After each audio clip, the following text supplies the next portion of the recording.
আসসালামু আলাইকুম, সবাইকে আমার চ্যানেলে স্বাগতম। আশা করি সবাই ভালো আছেন। আজকে আমি আপনাদেরকে যে ভিডিওটা দিচ্ছি এটা হচ্ছে শ্বশুর শাশুড়ি দেবর ননদ বশীভূত করার একটা মন্ত্র দেব।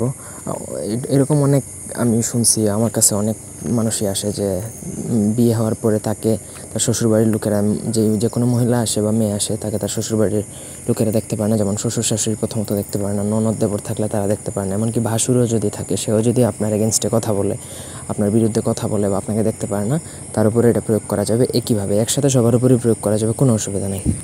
নকশাটা মন্ত্রটা স্বয়ংসিদ্ধ, আর তার জন্য আপনাকে সিদ্ধ করতে হবে না, শুধুমাত্র প্রসেস করতে হবে ঠিকভাবে। পুরো ভিডিওটা না টেনে শেষ পর্যন্ত দেখুন। আমার চ্যানেলটা সাবস্ক্রাইব করবেন, লাইক কমেন্ট শেয়ার করবেন। ব্যক্তিগত যে কোনো প্রয়োজনে বা যে কোনো কাজের জন্য স্ক্রিনে দেওয়া নাম্বার আছে, সরাসরি ফোনে বা হোয়াটসঅ্যাপে যোগাযোগ করে যে কোনো কাজ করাতে পারবেন দেশে বা দেশের বাইরে থেকে। মন্ত্র উচ্চারণের সময় আপনি দেখে উচ্চারণ করতে পারবেন, কিন্তু ভুল করা চলবে না। ঐং সহ বল্লরি ক্লিঙ্কর কলিং কাম পিশাচ অমুকের জায়গা যার জন্য, মানে শ্বশুর শাশুড়ি যার জন্য করবেন, প্রত্যেকের জন্য আলাদা করে মন্ত্র পড়তে হবে। কিন্তু অমুকের জায়গায় প্রথমে একজনের নাম বা যার উপর প্রয়োগ করবেন তার নাম কামগ্রা হয়, নরবৈর্বী দ্বারা দ্রাবয় দ্রাবয় রদমহেন বন্ধে বন্ধে শ্রীফট্ট।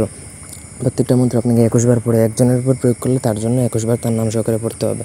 এটা প্রয়োগ করার জন্য আপনাকে শ্মশান থেকে লজ্জাবতীর গাছ নিয়ে আসতে হবে। শ্মশানে লজ্জাবতীর গাছ অ্যাভেলেবল পাওয়া যায়, শ্মশানে না পেলে কবরস্থানে পাবেন। কবরস্থান থেকে আপনি নিজে যেয়ে আনতে হবে, অন্য কাউকে দিয়ে আনালে হবে না।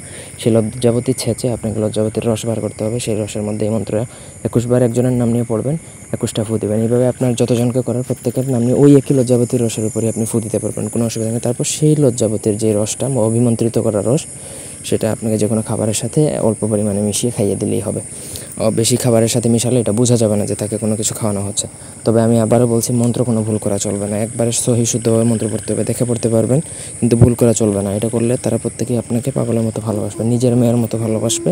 এতটুকু একদম গ্যারান্টি দিয়ে বলতে পারে, সারা জীবন আপনার বশীভূত থাকবে। এই ছিল আজকের ভিডিও। ধন্যবাদ।